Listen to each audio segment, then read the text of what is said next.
কবিগুরু রবীন্দ্রনাথ ঠাকুরের লেখা একটি ছোট্ট কবিতা দেনা পাওনা।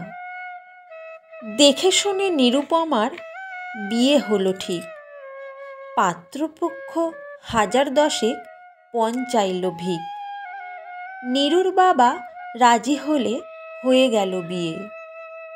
অশান্তিটা শুরু হলো পণের টাকা নিয়ে।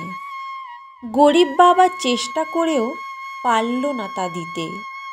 শাশুড়িও শুরু করে প্রতিশোধ নিতে।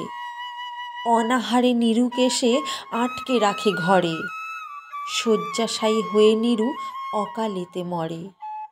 জীবন নিয়ে পণ প্রথাকে জানিয়ে গেল ঘৃণা। কত গায়ে হয় না বিয়ে এখনো পণ বিনা।